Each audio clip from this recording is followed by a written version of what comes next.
The episode opens with Mando and the child arriving on an unknown planet during the night, with disturbing-eyed creatures lurking in the nearby darkness as the two casually move past them towards a building where a person stands outside as a bouncer. Mando asks to see Gor Koresh, an underground crime lord currently attending a sort of fight club, seeing two Gamorreans fighting one another using vibro blades.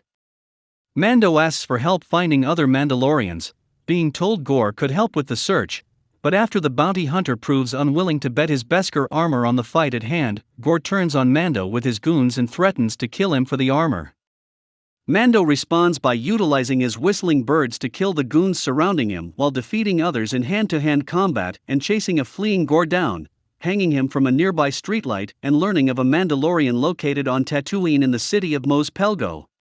Mando returns to Mos Eisley to the hub station of Peli Motto to have the crest worked on while he searches for Mos Pelgo, an old mining settlement that was ravaged by bandits after the fall of the Empire.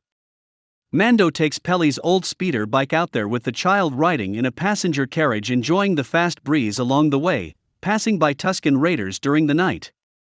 Mando arrives in town in the morning where the streets are mostly deserted with only a few people looking out from their porches. Mando heads into a local cantina and meets the bartender Weequath, asking him for the location of the other Mandalorian, though he reveals the only other person in town that looks like Mando is the Marshal, who arrives just as his name is mentioned wearing Beskar armor that looks like that of Boba Fett. The Marshal grabs a bottle of spotchka and 2 glasses from the bar and sits at a nearby table, removing his helmet that reveals a blaster hole in it, and introduces himself as Cobb Vanth, who states he's never met a real Mandalorian, only having heard stories and bought the armor off of some Jawas. Demanding he remove the armor, Vanth and Mando are about to have a gun duel in the cantina until they are interrupted by a large tremor in the ground and head outside, where people are frantically fleeing the streets and the local animal life are reacting in fear to the situation. Mando and Vanth watch as the sand in front of them seemingly turns into an ocean with something swimming underneath it, and suddenly a nearby bantha is eaten whole by a krayt dragon, which Vanth says has been terrorizing the town for some time now. The two strike up a deal to hunt the dragon down together in exchange for Vanth turning over the armor to Mando.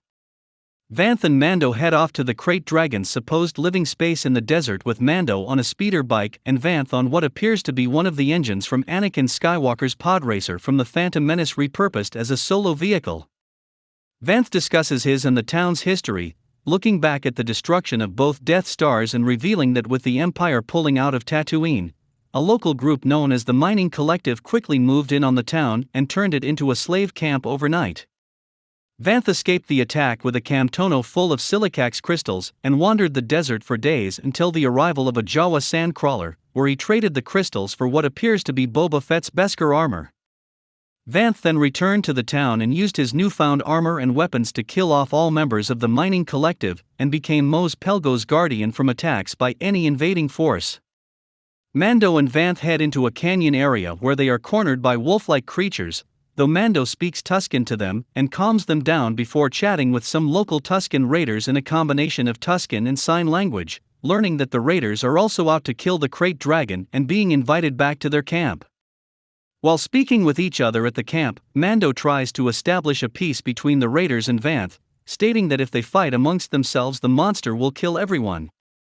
The krayt dragon is living in an abandoned Sarlacc pit, with Mando saying the only things that can live in an abandoned Sarlacc pit is something that eats one. A Tusken leaves a bantha out as bait for the krayt dragon, having studied its digestion cycle for ages and learning to feed the dragon to keep it asleep longer. The dragon, however, exits the pit and consumes the bait-laying raider instead of the bantha, leaving the group to determine a new plan. The new plan will see the Mos Pelgo townspeople used as both bait and fighters alongside Vanth, Mando, and the raiders to combat the krayt dragon, and will leave the corpse and its ichor to the raiders in exchange for them never raising a blaster to the town again. The group all return to the pit, where the krayt dragon is sleeping, and get to work on their plan. Mando explains the Tusken studies have revealed that the belly is the weakest spot on the creature, therefore, the group will bury explosive charges used for mining at the opening of the cave, then will wake it up and get it angry enough to charge at the group by using a large crossbow to hit the detonator and blow it to Kingdom Come. A trio of Tuskens call out to it and get it to charge from the pit with crossbows set up and used to keep it above ground, though are unsuccessful in holding it. With plenty of grenades and gunfire, the group are able to lure it out just enough to seemingly kill it, but not before it spews acidic vomit that wipes out some Tuskens. However, this proves false, and it reappears breaking through the peak of the mountain, spewing the venom down on the group below, with Mando and Vanth heading up to it to draw its attention while they formulate a new plan. Vanth uses the rocket launcher in the Beskar armor to draw its attention while Mando breaks his jetpack to catapult Vanth above the creature, and allowing himself to be eaten by the dragon with a bantha carrying dozens of explosive charges and holding the detonator, blowing it up from the inside.